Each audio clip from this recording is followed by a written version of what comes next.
ఈ రూతు గ్రంథంలో ప్రాముఖ్యంగా మనకి ఎలీమెలెకు అనేటటువంటి ఒక ఆయన మనకు కనబడతాడు.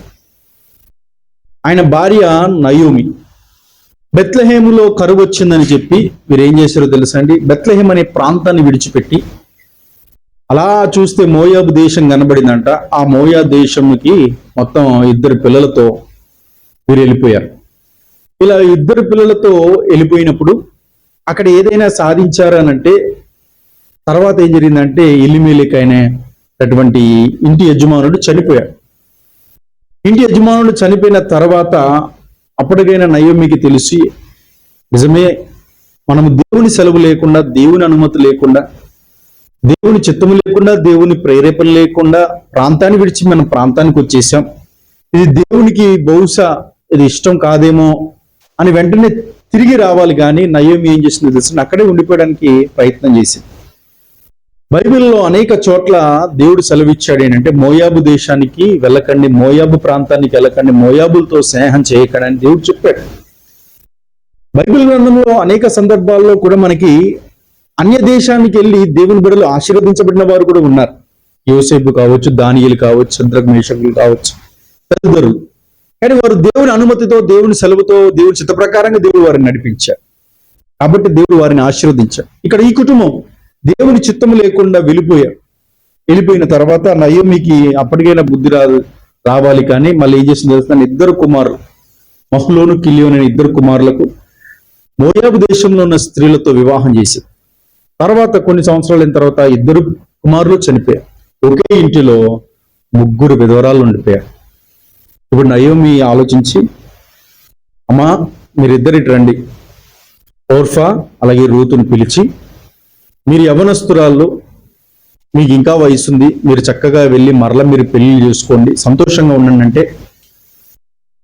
ఓర్ఫా వచ్చి నయోమికి ముద్దు పెట్టి బాయ్ బాయ్ అని చెప్పేసి వెళ్ళిపోయి. కానీ రూతు మాత్రం ఒక అద్భుతమైన మాట అంటాడు, అమ్మా మీరు అలా అనవద్దు, ఒక్కసారి వివాహమైన తర్వాత మీ ఇంటికి నేను కోడలుగా వచ్చిన తర్వాత మీ ఇల్లే నా ఇల్లు, మీ వంశమే మా వంశం, చివరికి మీ దేవుడే నా దేవుడు అని చెప్పింది. దేవుడికి స్తోత్రం కలుగునుగా.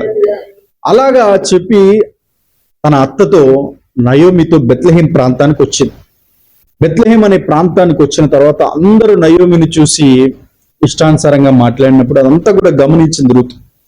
గమనించి తర్వాత వీళ్ళు ఒక ఇంటికి చేరుకున్న తర్వాత ఇప్పుడు రూత్ అంటది, అమ్మా మీరు ఇప్పుడు వెళ్ళి కష్టపడి పనిచేసి వస్తే, మీరు బయటికి వెళ్తే మీరు సమాజంలో ఉన్న మాటల చేత మిమ్మల్ని కృంగజేసి చంపేస్తారు. కాబట్టి మీరు వెళ్ళక నేనే వెళ్ళి పని చేసుకుంటాను, నేనే వెళ్ళి పని చేసుకొని ఏదో ఒకటి తీసుకొని వస్తాను అని సెలవు కోరి రూతు తన అత్త యొక్క సెలవు కోరి బయట అడుగులు పెట్టే ప్రయత్నం చేస్తుంది. ఇది ఇంతవరకు మనకు చరిత్ర.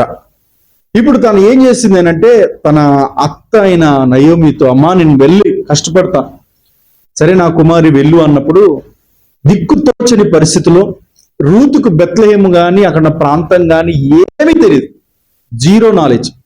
ఎక్కడికి వెళ్ళాలి, ఏ పొలానికి వెళ్ళాలి, ఎక్కడికి వెళ్తే క్షేమం, ఎక్కడికి వెళ్తే మంచిది, ఇన్ని 1000 ఆలోచనలతో రూతు ఉన్నది.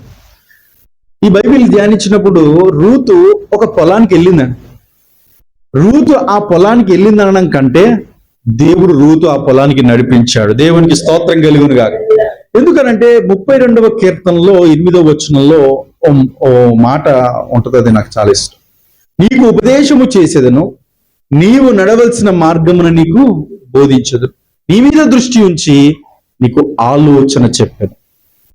రూతును దేవుడు ఆ పొలానికే ఎందుకు నడిపించాడు అనంటే రూతు తన అత్త అయిన నయోమి అయిన దేవుణ్ణి తన దేవుడిగా స్వీకరించింది, తన దేవుడిగా అంగీకరించింది, తన దేవుడిగా నమ్మి విశ్వసించింది. నీ దేవుడే నా దేవుడు, మరణం తప్ప మనల్ని ఏది విడదీయదు, నువ్వు ఎక్కడ చనిపోతే అక్కడ చనిపోతాను, చివరికి నీ దేవుడే నా దేవుడిగా అంగీకరించేశానని ఒక అన్యురాలైన రూతు నిజమైన దేవుణ్ణి సొంత రక్షకునిగా, సొంత దేవునిగా అంగీకరించింది. కాబట్టి దేవుడు రూతును క్షేమకరమైన, సురక్షితకరమైన, ఆశీర్వాదకరమైన పొలంలోనికి నడిపించాడు. దేవునికి స్తోత్రం కలుగును గాక. హల్లెలూయా. ఇందాక మనం చదువుకున్నాం, దేవుడు అన్నాడు నీకు ఉపదేశం చేస్తాను, నీవు నడవలసిన మార్గమున నీకు బోధిస్తానన్నాడు. చాలా మంది ఈ రోజుల్లో చాలా కన్ఫ్యూజన్స్ లో ఉంటారు. పిల్లలు చదువుకుంటా ఉంటారు, 10th క్లాస్ అయిపోయిన తర్వాత వీళ్ళు ఇంటర్మీడియట్కి వెళ్తారు. ఒకసారి ఒక కుర్రోని అడిగాను, ఏం చదువుతున్నారంటే ఇంటర్మీడియట్ అని అన్నారు. ఏ గ్రూప్ రా అంటే ఎంపీసీ గ్రూప్ అన్నా. ఎందుకు ఎంపీసీ గ్రూప్ తీసుకున్నావు అంటే ఏం చెప్పాడు తెలుసా అండి, నా ఫ్రెండ్ తీసుకున్నాను నేను కూడా తీసేసుకున్నాను. ఒక క్లారిటీ లేదు, కన్ఫ్యూజన్స్ మాట. అరే ఎందుకు తీసుకున్నారా ఎంపీసీ, నీ మ్యాథ్స్? నాకు అదంతా ఏం తెలియదు, మా ఫ్రెండ్ తీసుకున్నాడు, అదే కాలేజ్లో జాయిన్ అయ్యాడు, నేను అదే తీసుకున్నాను, అదే కాలేజ్ జాయిన్. చాలా మంది కన్ఫ్యూజన్స్ తో ఉంటారు. కన్ఫ్యూజన్ తీసుకునే నిర్ణయాలు ఎప్పుడు కూడా చాలా కన్ఫ్యూజన్స్ గానే ఉంటాయి. ఏం చేయాలో అర్థం కాదు. తర్వాత వాడు తీసుకున్నాడు బాగానే ఇంట్రెస్ట్ గా తీసుకున్నాడు, ప్రయోజకుడు అయిపోతా ఉంటాడు. నీకు ఏమి తెలియక తీసుకొని అది రాక కింద మీద పడి ఏదో పాస్ మార్కులతో పాస్ అవుతూ తీర చూస్తే ఏమి సాధించలేనుగా ఉంటాం. అందుకని మనం ఎప్పుడు కూడా క్లారిటీ ఉండాలి, కన్ఫ్యూజన్ ఎప్పుడు కూడా ఉండకూడదు. ఆ క్లారిటీ ఎవరు ఇస్తారు అంటే దేవుడే మన క్లారిటీని ఇస్తాడు. దేవునికి స్తోత్రం కలుగును గాక. అలాగే చాలా మంది కుటుంబ జీవితంలో, వ్యక్తి జీవితంలో, పనిచేసేటట్లో, వ్యాపారంలో ఈ నిర్ణయాలు అనేటిది అది మనం తీసుకునే విధంగా ఉండకూడదండి.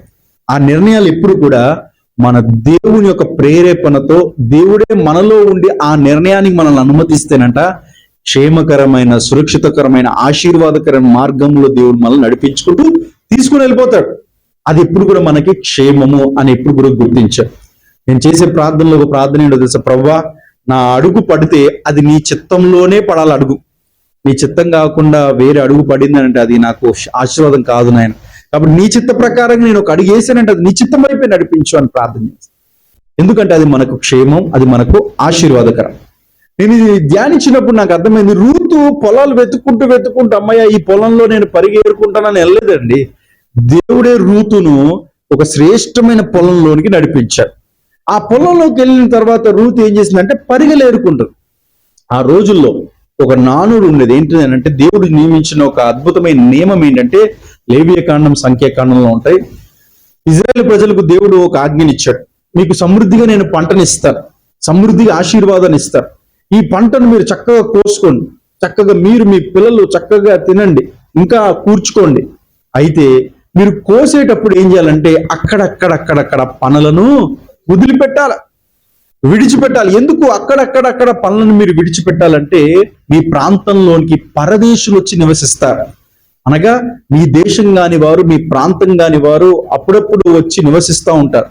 అలా నివసించినప్పుడు వారికి ఆహారానికి ధాన్యం కావాలి.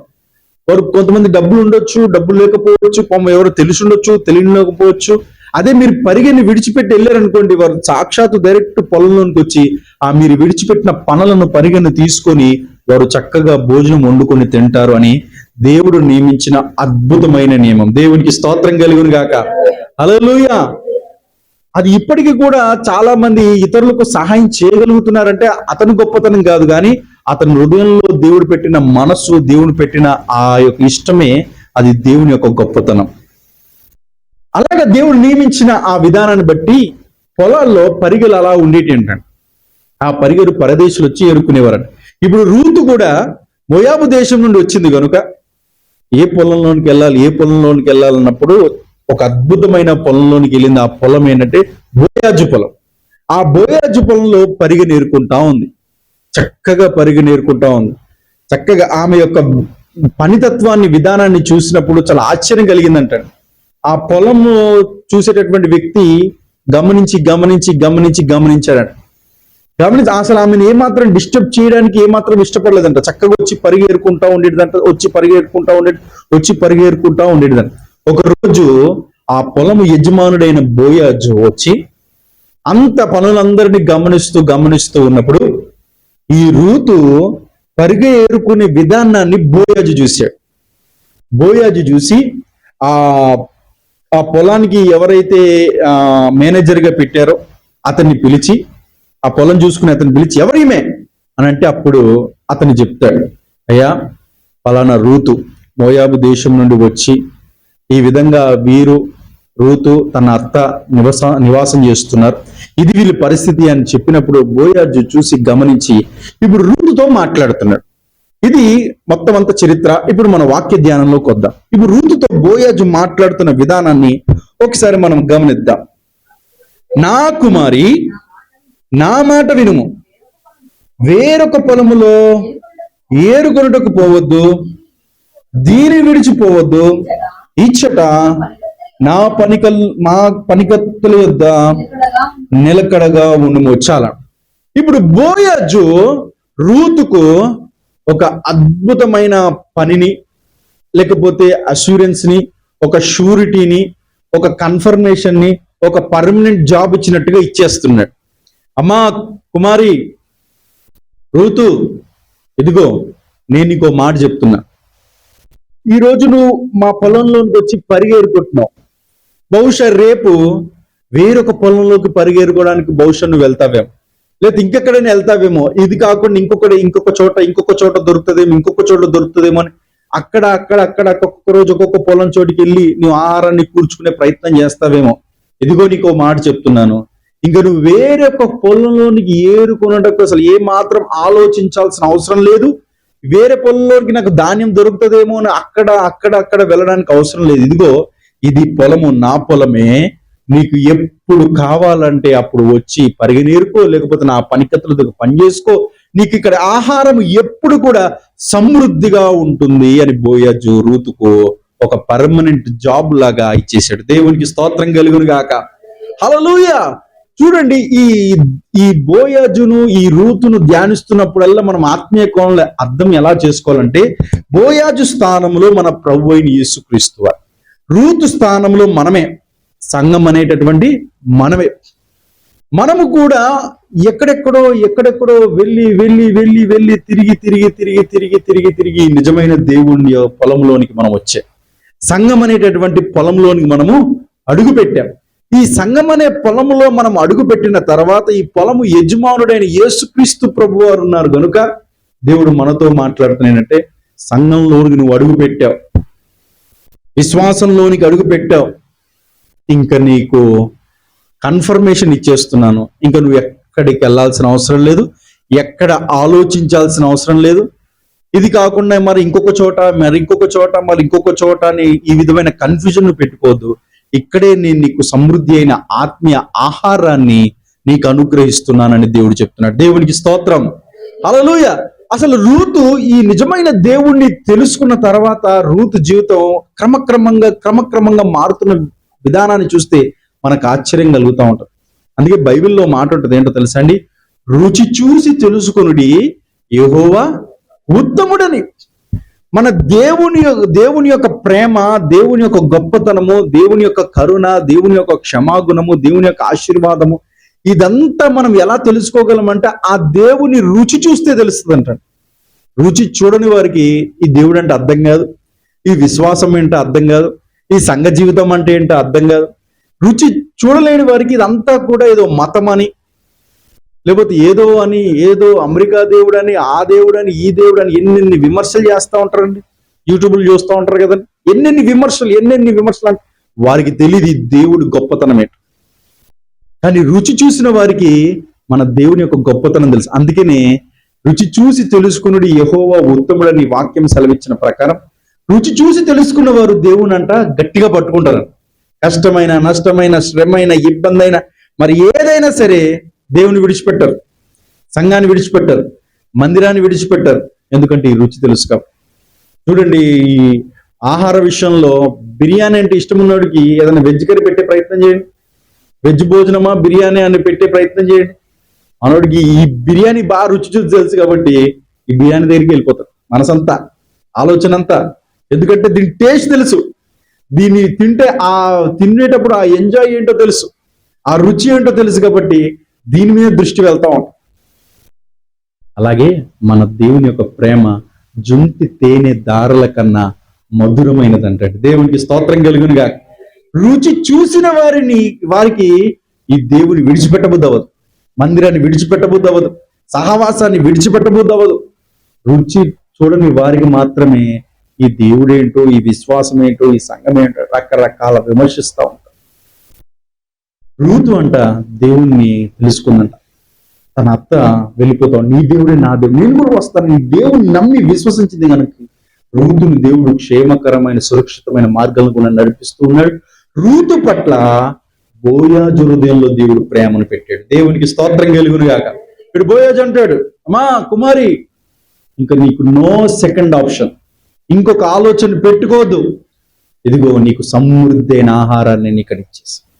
అలాగే దేవుడు మనకండి ఈ శరీరపరంగా ఆత్మీయ పరంగా సమృద్ధి అయిన ఆహారం మనకిస్తున్నాడు. ఇష్టం లేదండి, ఎంత ఇబ్బందులైనా సరే 2 పూటల భోజనం చేయగలుగుతున్నాం అమ్మా. కొంతమంది కొన్ని చోట్ల ఆహారం లేక అల్లాడిపోతూ ఉంటారు. కొన్ని దేశాల్లోనైతేనేంటండి మట్టిని ముద్దలుగా చేసుకొని తింటూ ఉంటారండి. కానీ మన దేవుడు మనకి సమృద్ధి అయిన ఆహారం ఇస్తున్నాడు. దేవుడు మనల్ని ఏం చేస్తున్నాడు అండి? పోషిస్తున్నాడు. దేవునికి స్తోత్రం. మన దేవుడు పోషకుడు అనొచ్చు. నా దగ్గర డబ్బులున్నాయి, నేను కొనుక్కుంటున్నాను, నా దగ్గర ఫోన్ పే ఉంది, ఆ జొమాటో స్విగ్గీ ఆర్డర్ పెట్టేస్తున్నాను వచ్చేస్తాను పొట్లం అనుకుంటారేమో. ఆ డబ్బులు ఎవరు ఇచ్చాడు? నీ శక్తి చేసే పని చేసి ఆ శక్తిని ఎవరు ఇచ్చాడు? ఆరోగ్యాన్ని ఇచ్చాడు? ఎవరు ఇచ్చారు? మన దేవుడు ఇచ్చాడు. మన దేవుడు అద్భుతమైన పోషకుడు. కొన్ని సందర్భాల్లో ఏమీ లేకపోయినా సరే చక్కటి భోజనంతో దేవుడు మనల్ని పోషించాడు గతకాలం. ఇది శరీరపరంగా దేవుడు మనల్ని పోషించే దేవుడు. అట్ ద సేమ్ టైం ఆత్మీయ పరంగా కూడా మనల్ని సమృద్ధితో నింపుతాడంట.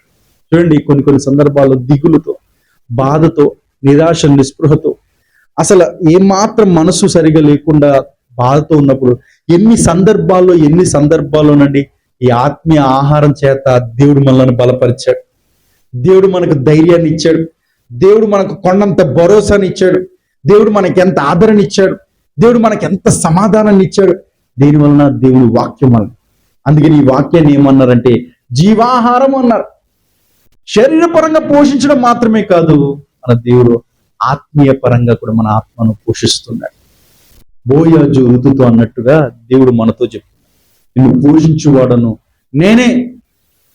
అయ్యో, నేను ఎలా పోషించబడాలేమని ఆలోచిస్తున్నాము, నిన్ను పోషించువాడు నేనే, ఇక నువ్వు దిగులు చెందొద్దు అంటున్నాడు. రెండవది బోయాజు ఋతుతో అంటున్నాడు. ఒకసారి మనం చూద్దాం. వెంబడించు. నిన్ను ముట్టకూడదని యవ్వనస్తులకు ఆజ్ఞాపించాలని. ఇప్పుడు రెండోది ఏంటంటే బోయజు ఋతుతో మాట్లాడుతున్నమ్మా. ఒకటి ఏంటంటే నీకు ఆహారం సమృద్ధిగా ఇచ్చేస్తున్నా. రెండోది ఏంటంటే నువ్వు యవనస్తురాలు, భర్త చనిపోయిన స్త్రీ విధవరాలు, యవనస్తురాలు, నువ్వు పొలంలో పనిచేస్తున్నప్పుడు ఈ పొలంతో పనివారితో చాలా మంది యవనస్తులు కూడా పనిచేస్తూ ఉంటారు. ఇదిగో నీ పనితత్వాన్ని చూసి, నీ క్యారెక్టర్ని చూసి, నీ విధానాన్ని చూసి నేను ముందుగానే ఈ చుట్టుపక్కల ఉన్న ఈ పొలంలో పనిచేసేటటువంటి యవనస్తులందరికీ ఆజ్ఞాపించాను ఏంటంటే, ఇదిగో ఈ రూతు జోలికి మీరు వెళ్ళడానికి వీల్లేదు, రూతును మీరు కళ్ళారా చూడడానికి వీల్లేదు, రూతును మీరు ముట్టడానికి వీల్లేదు అని చెప్పేసి బోయజు రూతు పట్ల ప్రేమ కలిగి, ఆ కనికరము కలిగి రూతును బోయజు ఏం చేస్తున్నాడు తెలుసా అండి? ప్రొటెక్షన్ చేస్తున్నాడు, కాపాడుతున్నాడు, సంరక్షిస్తున్నాడండి. రూతు పట్ల బోయజు కనికరం విధానం చూడండి, ఆశ్చర్యంగా ఉంటుంది. ఎందుకనంటే పొలంలో పనిచేస్తున్నప్పుడు యవనస్తులు నిన్ను గమనిస్తారు, యవనస్తులు నిన్ను గమనించి నేను ఏదైనా చేయాలనుకుంటారు. కాబట్టి నేను ముందే ఇక్కడ చుట్టుపక్కల యవనస్తులందరికీ ఆజ్ఞాపించాను, నిన్ను ముట్టడానికి వీలు లేదు అని ఆజ్ఞాపించానని బోయజు చెప్తుంది. అలాగే మన ప్రభు అయిన యేసుక్రీస్తు వారంటండి మనల్ని ఎల్లప్పుడంట కాపాడుతూనే ఉంటాడంట. కాపాడే దేవుడు అంటే ఆయన కునుకడు, నిద్రపోడు. మనకి ఎప్పుడు దేవుడు ఎప్పుడు కాపాడుతూ ఉంటాడు. మనం వెళ్తున్నప్పుడు కుడివైపు ఎడమ వైపు దేవుని యొక్క దూతలు మనకు కావలిగా ఉంటాయి. మన కంటికి కనబడవు, కానీ దేవుని యొక్క దూతలు మనల్ని కావలిగా ఉంటాయి. ఎన్ని సందర్భాలు అండి ప్రమాదం నుండి దేవుడు మనల్ని తప్పించాడు. ఎన్ని సందర్భాల నుండి యాక్సిడెంట్ నుండి దేవుడు మనల్ని తప్పించాడు. ఎన్ని సందర్భాల నుండి మరణకరమైన పరిస్థితుల నుండి దేవుడు మనల్ని తప్పించాడు. దేవుడు మనల్ని ఏం చేస్తున్నాడు తెలుసా అంటే ప్రొటెక్ట్ చేస్తున్నాడు, కాపాడుతున్నాడు. మన దేవుడు కాపాడే దేవుడు. నా జీవితంలో కూడా చాలా సార్లు దేవుడు ప్రమాదం నుండి కాపాడు. రోజు మనం సజీవంగా సురక్షితంగా ఆరోగ్యంగా ఉన్నామంటే దేవుడు మనల్ని కాపాడాడు గనుకనే ఈరోజు మనం సురక్షితంగా ఆరోగ్యకరముగా దేవాలయంలో దేవుని మనం స్తుతించగలుగుతాం. మన దేవుడు కాపాడే దేవుడు. ఒక రోజు ఒక నిజమైన సంఘటన జరిగి చెప్తారు వినండి. ఆ కంపెనీలో ఒక అమ్మాయి పనిచేస్తుంది, చాలా నమ్మకంగా పనిచేస్తుంది, దేవుని బిడ్డ, క్రమంగా ప్రార్థనకి వెళ్తుంది, చర్చికి వెళ్తుంది, చక్కగా పనిచేస్తుంది. ఒక రోజు ఇంటికి రావడం లేట్ అయింది. ఎందుకు ఇంటికి రావడం లేట్ అయిందంటే తన యొక్క బాస్ గారు, అమ్మ ఈ పని రోజు ఈ పని చేసి వెళ్ళాలంటే ఆ పని అంతా పూర్తి చేసుకొని 7 గంటలకి రావాల్సిన అమ్మాయి కాస్త 10 అయిపోయిందంట. 10 అయిపోయి ఇంకా లేట్ అయిపోయి మొత్తం ఆ పని అంతా పూర్తి చేసుకుని మొత్తాన్ని 10:30, 11 టయానికి ఇంటికి చేరుకుంది. ఇంటికి చేరుకున్న తర్వాత మార్నింగ్ లేచి మళ్ళా జాబ్కి వెళ్ళాలి కనుక మార్నింగ్ లేచి రెడీ అయిపోయి పేపర్ చదివే ప్రయత్నం చేసింది. అలా పేపర్ చదివినప్పుడు ఒక్కసారి ఉలిక్కి పడిందని, ఒక్కసారి ఆశ్చర్యంగా ఏంటి ఆ పేపర్లో ఏముందంటే, నిన్నటి దినాన్న రాత్రి అలాన్న టయానికి ఒక అమ్మాయిని 4 కలిసి పాడు చేసి చంపేశారు. ఆ 4 పోలీసు వాళ్ళు పట్టుకొని జైల్లో పోలీస్ స్టేషన్ లో పెట్టారు అని చెప్పేసి ఈ వార్త అంతా చదవని ఒక్కసారి ఉలికిపడి పరుగు పరుగున పోలీస్ స్టేషన్కి వెళ్ళిందండి. ఆ పోలీస్ స్టేషన్కి వెళ్ళి ఆ ఎస్ఐ గారితో సిఐ గారితో మాట్లాడుతాను, సార్ నిన్న దినాన్న ఇలా జరిగింది కదా సార్, వాళ్ళు ఉన్నారా సార్ అంటే, అదిగో అమ్మ అక్కడే జైల్లో ఇక్కడ లాకప్ లో వేసామని చెప్పాడు. సార్ వాళ్ళని ఒక్కసారి కలవాలి సార్ అని అంటున్నాడు. ఎందుకమ్మా లేదు సార్ ఒకసారి కలవాలి అంటే ఈ సిఐ గారు తీసుకెళ్లారంట. అక్కడ తీసుకెళ్తే అప్పుడు వారిని చూసి, అయ్యా నిజంగా ఇది మీరే చేశారంటే వాళ్ళు మేమే చేసామని చెప్పారు. ఇదే టయానికి అదే సమయానికి నేను అదే వీధి గుండా అదే రోడ్డు గుండా వచ్చాను అన్నప్పుడు ఆ 4 చెప్తున్న సమాధానం ఏంటో తెలుసా అండి? అమ్మా మీరేమనుకోద్దంటే, మేము పాడు చేయాల్సింది ఎవరినో కాదు, నిన్నే మేము పాడు చేయాలి, నిన్నే వెంబడించుకుంటూ వచ్చాం.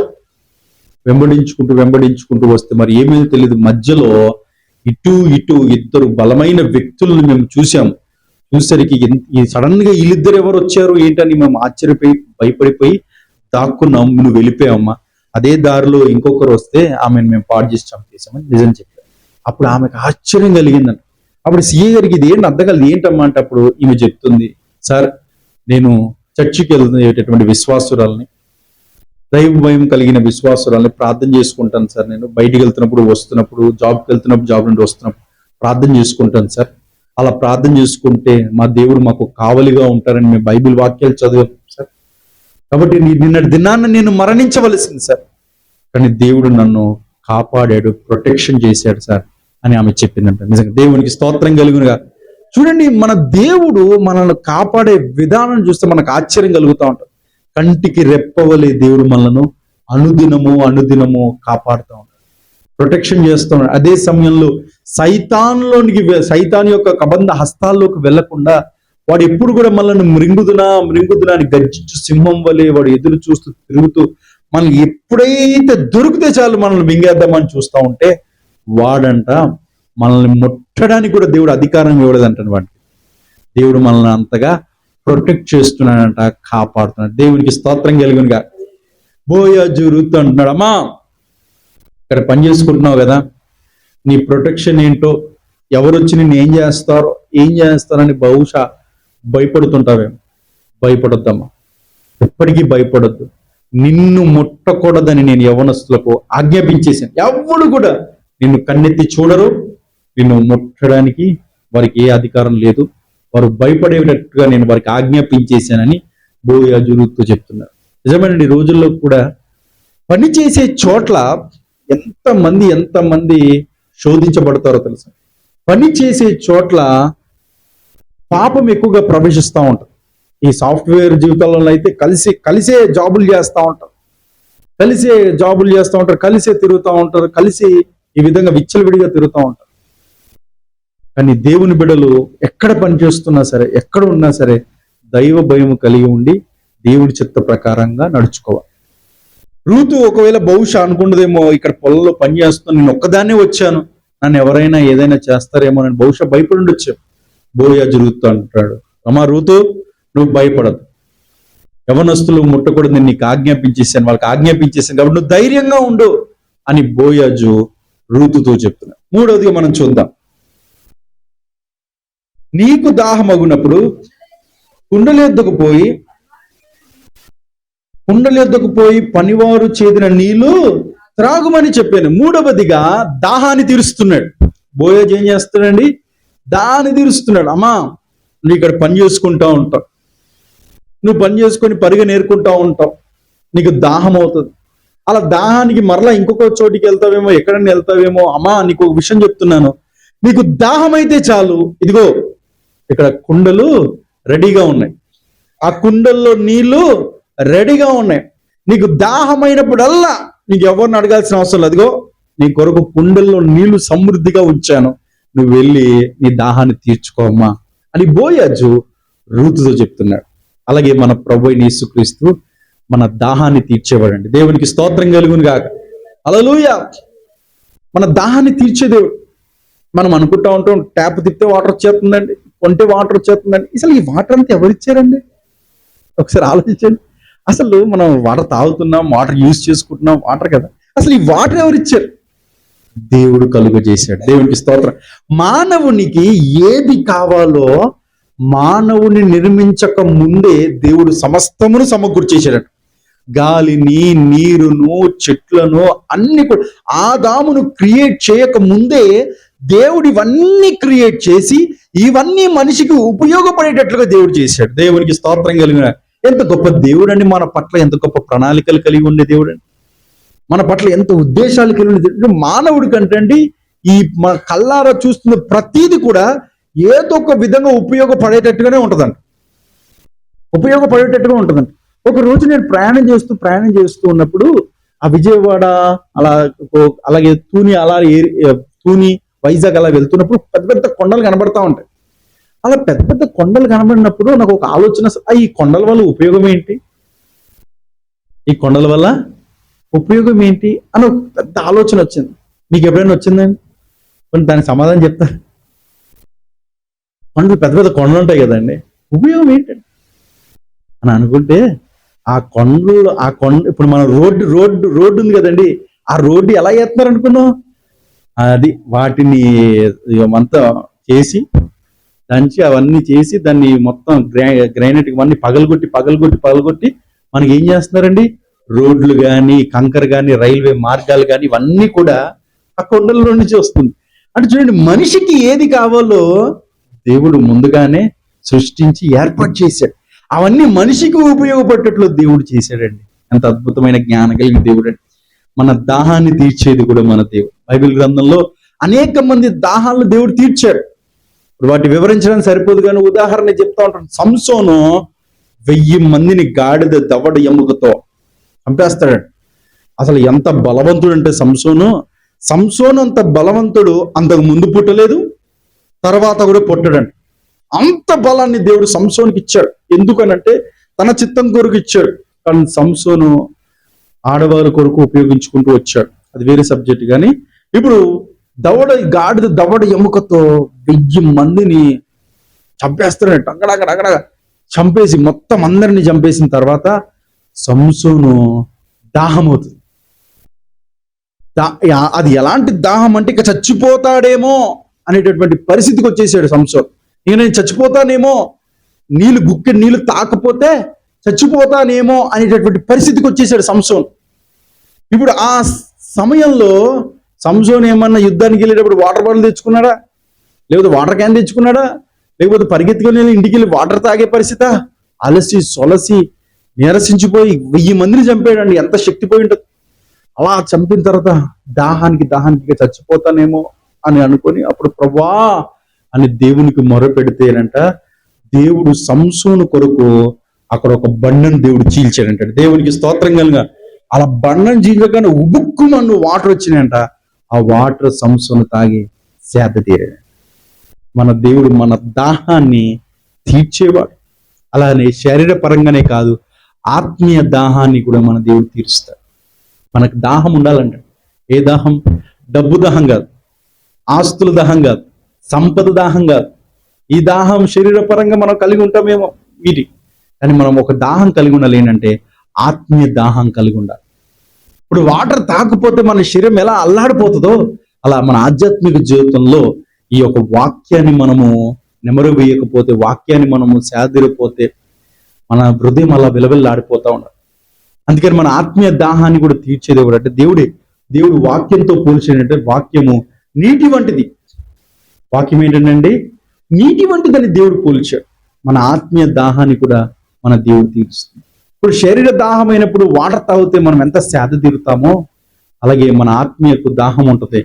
ఎప్పుడు ఈ వాక్యాన్ని వినాలి, ఎప్పుడు ఈ వాక్యాన్ని విని ఎప్పుడు బలపరచబడాలి, ఎప్పుడు ఈ వాక్యం విని ఎప్పుడు సేద తీరాలి అని ఉంటదంట. అలా ఆత్మీయ దాహమైనప్పుడు మంచి మంచి వాక్యాలతో మన ఆత్మీయ దాహాన్ని మన దేవుడు తీరుస్తున్నాడు. దేవునికి స్తోత్రం.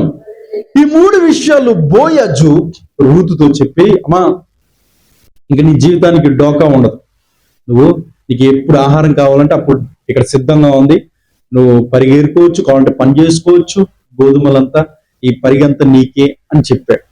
రెండోది, నీకు ప్రొటెక్షన్ ఇస్తున్నాను, యవనస్తులు నిన్ను ముట్టకూడదని ఆజ్ఞాపించాను కాబట్టి నువ్వు భయపడాల్సిన అవసరం. మూడోది, నీకు దాహమైనప్పుడు వెళ్ళి దాహాన్ని తీర్చుకోవడానికి కొండల యొద్ద నీళ్లు పెట్టారు అన్నప్పుడు రూతు కళ్ళల్లో నుండి జల నీరు కారిపోయి కృతజ్ఞత మాటలు మాట్లాడుతున్నాడు. ఆ మాటలు మనం చదువుకుని ముగించుకుందాం. ఒకసారి మనం చూద్దాం.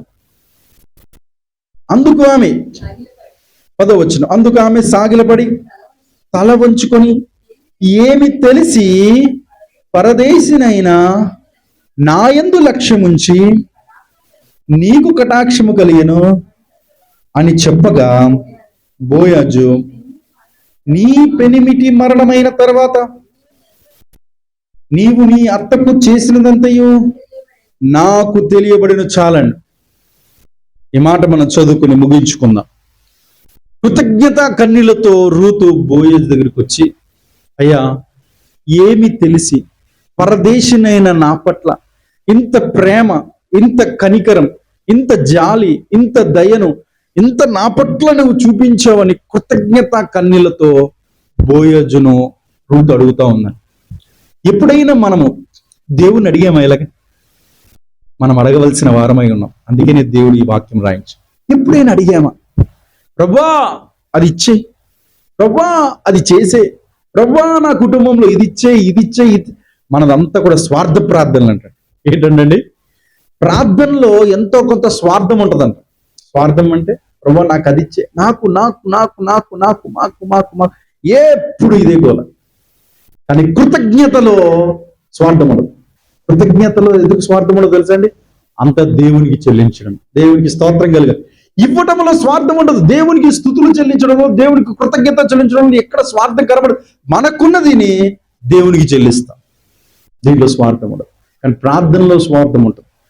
ప్రార్థన కన్నా కృతజ్ఞతను దేవుడు ఎక్కువ ఇష్టపడతాడండి. దేవునికి స్తోత్రం కలిగినగా రూతు అంటది, ప్రభువా ఏమి తెలిసి, ఈ రూతు బోయాజుతో అంటుంది, బోయాజు ఏమి తెలిసి ఈ పరదేశినైనా నా పట్ల ఇంత దయ, ఇంత ప్రేమ, ఇంత కనికరము, ఇంత జాలి చూపించావు అని కృతజ్ఞత మాటలు మాట్లాడుతుంది. అలాంటి విధమైన భావం మనకు దేవుడి పట్ల కలిగి ఉండాలి. ఈ వాక్యాలు మనం చదువుతున్న ప్రతిసారి, రూతు గ్రంథాన్ని చదువుతున్న ప్రతిసారి బోయజు ప్లేస్ లో మనం యేసు ప్రభు వారిని పెట్టుకోవాలి. రూతు ప్లేస్ లో మనం పెట్టుకొని చదువుతూ మనకు అప్పుడు ఆ భావం అర్థమవుతుంది. మనము కూడా ఈ ప్రార్థన, ఈ మాటలు దేవునికి చెప్పాం. ప్రభువా ఏమి తెలిసి నా పట్ల ఇంత ప్రేమ చూపించు, ఏమి తెలిసి నన్ను రక్షించుకున్నా, ఏమి తెలిసి నా పట్ల ఇంత ప్రేమను చూపించు, ఏమి తెలిసి నన్ను ఇంతగా దీవిస్తున్నావు, ఏమి తెలిసి నన్ను ఇంతగా ఆశీర్వదిస్తున్నావు, ఏమి తెలిసి నన్ను ఇంతగా కాపాడుతున్నావు, ఏమి తెలిసి నా కుటుంబాన్ని ఇంతగా ప్రేమ చూపిస్తున్నావు, ఏమి తెలిసి నాకు ఏ లోటు లేకుండా చూస్తున్నావు నాయనా, నీకు నిండు వందనాలు ప్రభువా అని ఈ కృతజ్ఞత మాటలు దేవునికి చెల్లించవలసిన వారమై ఉన్నాం కదండి. ఒకప్పుడు దిక్కు దశ లేనప్పుడు దేవుడు మనల్ని కనికరించి, బైబిల్లో మాట ఉంటది, మా దేవుడు మమ్ములను మర్చిపోలేదు, యెహోవా మమ్ములను మర్చిపోలేదు. కీర్తనలో ఉంటుంది, మనము దీన దశలో ఉండగా ఆయన మనలను జ్ఞాపకము చేసుకొని. మన దేవుడు మనం పరిస్థితుల్లో ఒక్కొక్కసారి చూస్తూ ఉంటే, దేవుణ్ణి తెలుసుకోనప్పుడు కావచ్చు, సంఘంలోనికి రాకముందు కావచ్చు, ఈ దేవుని రుచి చూడనప్పుడు కావచ్చు, మన పరిస్థితులు, మన స్థితిగతులు, దీన పరిస్థితులు, దయదాక్షిణ్యం మీద ఆధారపడిన పరిస్థితులు బహుశా ఉండొచ్చు. దేవుడు మనల్ని ఏం చేశాడండి? ప్రేమించాడు, కనికరించాడు, కృప చూపించాడు, మేలు చేసి మనకంటూ ఒక జీవితాన్ని ఇచ్చి, మనకంటూ ఒక సంపదనిచ్చి, మనకంటూ ఒక కుటుంబాన్ని ఇచ్చి, మనకంటూ ఒక ఆశీర్వాదాన్ని ఇచ్చి, సమృద్ధితో నింపి సంఘంలో ఈ విధంగా వర్ధిల్లింపచేసే కృపను దేవుడిచ్చాడు. దేవుని చేత మేళ్లు పొందుకున్న ప్రతిసారి మనం ఏం చేయాలో దేవుని కృతజ్ఞతాస్తుతులు చెల్లించేవారుగా మనం ఉండాలి. చూడండి, మనతో ఎవరైనా స్నేహం చేస్తున్నారనుకోండి, ఎవరైనా మనల్ని పరిచయం చేసుకునే ప్రయత్నం చేస్తున్నారనుకోండి, మనతో సహవాసం ఉండాలని ప్రయత్నం చేస్తున్నారు అనుకోండి, మనతో ఎవరైనా ఫ్రెండ్షిప్ చేయాలని ప్రయత్నం చేస్తున్నారు అనుకోండి, మన వలన వారు ఏదో ఒక మేలును ఆశిస్తారంట. ఇతడితో ఫ్రెండ్షిప్ చేస్తే ఇతని వల్ల నాకు ఏదో ఒక జరుగుతుంది, ఇతని వల్ల నాకు ఏదో ఒక మేలు జరుగుతుంది, ఇతని వల్ల నేను ఏదైనా పొందుకోవచ్చు అని మనల్ని చూసి ఏదో ఒకటి ఆశించి మనతో ఫ్రెండ్షిప్ చేసే ప్రయత్నం చేస్తారు ఈ లోకంలో, ఈ సమాజంలో ఉంటున్నవారు. కానీ మన వలన దేవునికి ఏమని ఉపయోగమో చెప్పండి? ఏం లేదు. యేసు నన్ను ప్రేమించినావు, పాపినైనా నన్ను ప్రేమించినావు. యేసు నన్ను ప్రేమించినావు, పాపినైనా నన్ను ప్రేమించినావు. నా వంటి నరుడొకడు నన్ను ప్రేమించిన, నా వలన ఫలము కోరు. నా వంటి నరుడొకడు నన్ను ప్రేమించిన, నా వలన ఫలము కోరు. ఆహా, నీ వంటి పుణ్యునికి నా వంటి పాపితో కేవలం బేమీ లేక, యేసు నన్ను ప్రేమించినావు, పాపినైనా నన్ను ప్రేమించినావు. దేవునికి స్తోత్రం. నా వంటి నరుడొకడు నన్ను ప్రేమిస్తే నా వలన ఫలము కోరుతాడు. నా దగ్గర ఏదో ఆశించి నాతో స్నేహం చేస్తాడు, ఫ్రెండ్షిప్ చేస్తాడు. అయ్యా, నా వంటి పాపితో ఈ వంటి పరిశుద్ధుడికి, పుణ్యాత్ముడికి, ప్రేమ కలిగిన దేవుడికి, అత్యున్నతమైన సింహాసనం ఆశ్రయమైన నీకు నా వలన అసలు ఏమాత్రం ఉపయోగము, లాభము లేకపోయినా నన్ను ప్రేమించడానికి పరలోకాన్ని దిగి వచ్చావు నాయన. నీ ప్రేమ ఎంత గొప్ప ప్రేమ అని భక్తులు సెలవిస్తున్నారు. దేవుడికి స్తోత్రం. హల్లెలూయా. అంతగా ప్రేమించి పట్టించుకొని కనికరాన్ని చూపించిన మన దేవుని పట్ల మనకి ఎల్లప్పుడూ కృతజ్ఞత భావం మనం కలిగి ఉండాలి. కొన్ని సందర్భాల్లో ఒంటరిగా ప్రార్థన చేస్తూ కృతజ్ఞత భావాన్ని దేవునికి తెలియచేయాలి. ప్రభువా, ఏమి చేసి ఎందుకు నన్ను ప్రేమించావు? అసలు నన్ను ఏం చూసి నన్ను ప్రేమించావని, నన్ను ఏమి చూసి నన్ను ఇంతగా పట్టించుకున్నావు, నన్ను ఏం చూసి ఇంతగా పోషిస్తున్నావు, ఏమి చూసి నన్ను, నా కుటుంబాన్ని ఏ లోటు లేకుండా పోషిస్తున్నావు. నీకు నిండు కృతజ్ఞతలు నాయనా అని దేవునికి ఎల్లప్పుడూ కృతజ్ఞతాస్తుతులు చెల్లించేవారిగా మనం ఉండాలి. అప్పుడు బోయాజ్ అంటాడు, అమ్మా నువ్వు బాధపడద్దు, నువ్వు మా దేవుని నువ్వు తెలుసుకున్నావు, మా దేవుని రుచి చూసి నువ్వు తెలుసుకున్నావు. రెండవది, నువ్వు నీ అత్తకు చేసిందంతా కూడా నాకు తెలుసు. నువ్వు చేసిన మంచే నిన్ను నా పొలంలోనికి అడుగు పెట్టే విధంగా దేవుడు చేశాడు. దేవునికి స్తోత్రం కలుగా. నువ్వు ఈ దేవుణ్ణి నమ్ముకున్నావు కనుకనే, ఈ దేవుణ్ణి వెంబడించావు కనుక, ఈ దేవుణ్ణి నీ దేవుడిగా స్వీకరించావు కనుకనే ఆ సర్వశక్తి అయిన దేవుడే నిన్ను నా పొలంలోనికి నడిపించాడు. అంత మాత్రమే కాకుండా వినమ్మా, నువ్వు ఇంకా నీ భవిష్యత్తు గురించి ఏమాత్రం ఆలోచించొద్దమ్మా. ఎందుకంటే నీవు సర్వశక్తుని నీడల్లో నువ్వు వచ్చావు. యెహోవా రెక్కల క్రింద సురక్షితముగా నున్నట్లు నీవు వచ్చితివి గనుక ఆయన నీకు సంపూర్ణమైన బహుమానం ఇస్తాడమ్మా. కాబట్టి అమ్మా, ఇంకా దిగులు పడకు, భయపడకు, భవిష్యత్తు గురించి చింతించకు, భవిష్యత్తు గురించి భయపడకు, బాధపడకు. నువ్వు సర్వశక్తుడైన దేవుని యొక్క సురక్షితమైన రెక్కల క్రింద నువ్వు వచ్చావు. ఆయన నీకు శ్రేష్టమైన బహుమానం ఇస్తాడమ్మా. అప్పుడు నువ్వు ధైర్యంగా ఉండని. బోయాజ్ అండి పని చేసేటటువంటి రూతును ఎంత బలపరిచాడండి, ఎంత ధైర్యాన్ని ఇచ్చాడండి, ఎంత భరోసాని ఇచ్చాడండి, ఎంత సంతోషాన్ని నింపాడండి, ఎంత ఆదరించాడండి. ఇంకా రూతు ఆ మాటలంతా విన్న తర్వాత ఆనందపడిపోయి, సంతోషపడిపోయి, నా దేవుడు, ఈ దేవుడు నాకున్నాడు. రెండోది, ఈ బోయాజు అనేటటువంటి ధనవంతుడు నాకు కొండంత అండగా నిలబడ్డాడు చాలు అనుకుని సంతోషంగా ఇంటికి అత్త దగ్గరికి వెళ్ళిపోయినాడు. దేవునికి స్తోత్రం. దేవుని యొక్క మందిరంలోనికి వచ్చిన తర్వాత, దేవుని మాటలు విన్న తర్వాత మనం తిరిగి రూతు ఎంత సంతోషంగా వెళ్తుందో అలా తిరిగి మనం ఎప్పుడు వెళ్ళాలంట. ఎందుకో తెలుసా? మనకు అండ, కొండ, దండ ఎవరైనా ఉన్నారంటే మన ప్రభు అయిన యేసే. దేవుడికి స్తోత్రం. ఒక బోయాజు, ఒక మానవుడే ఆ రూతుకు అంత భరోసానివ్వగలిగితే, సర్వశక్తి అయిన దేవుడు మనకు మన భవిష్యత్తు పట్ల ఎంత భరోసాని ఇచ్చాడో తెలుసండి. అది తెలియక భవిష్యత్తులో ఏదో జరిగిపోతుంది అని చెప్పేసి చింతించేసి, ఏడ్చేసి, ఆలోచించేసి వివిపించేసుకొని అనారోగ్యం తెచ్చేసుకుంటారు. ఎందుకు? భవిష్యత్తును చూడగలిగిన దేవుడు ఏంటో నీకు తెలియదు కాబట్టి నువ్వు ప్రస్తుతం చింతిస్తావు. ఈ భవిష్యత్తును చూడగలిగిన దేవుడు, భవిష్యత్తుకు భరోసానివ్వగలిగిన దేవుడు ఆయనే ప్రభు అయిన యేసుక్రీస్తు. ఆయనని ఈ రోజు నీకు పరిచయం చేశాను కాబట్టి భవిష్యత్తు గురించి చింతించుకో. బోయాజు రూతును బలపరిచినట్లు ఈ రోజు నా ప్రభు అయిన యేసుక్రీస్తు నేను బలపరుస్తున్నాడు గనుక ఈ బలపరిచే మాటలను ధ్యానించి ధైర్యంగా జీవించు. దేవుడి మాటలు దీవించి ఆశీర్వదించును గాక.